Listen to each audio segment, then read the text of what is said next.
riding in my Cadillac. What to my surprise,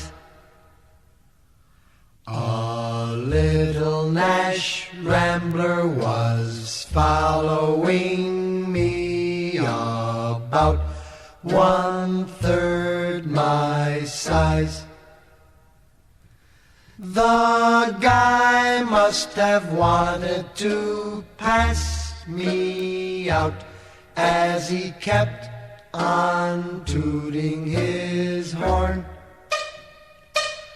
I'll show him that a Cadillac is not a car to scorn.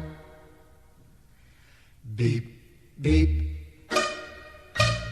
beep, beep. His horn went beep, beep, beep.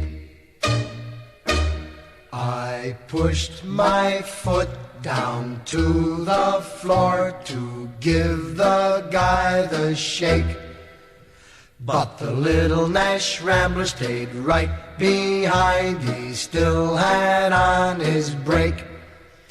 He must have thought his car had more guts, as he kept on tooting his horn. I'll show him that a Cadillac is not a car to scorn. Beep, beep, beep, beep. His horn went beep, beep, beep. My car went into passing gear and we took off with gust. Soon we were doing 90, must have left him in the dust. When I peeked in the mirror of my car, I couldn't believe my eyes.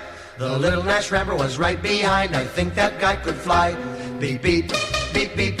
His horn went beep, beep, beep. Now we're doing 110. This certainly was a race. For a Rambler to pass a Caddy would be a big disgrace. The guy must have wanted to pass me out as he kept on tooting his horn. I'll show him that a Cadillac is not a car to scorn. Beep, beep, beep, beep. His horn went beep, beep, beep. Now we're doing 120 as fast as I could go. The Rambler pulled alongside of me as if we're going slow. The fella rolled down his window and yelled for me to hear, "Hey buddy, how can I get this car out of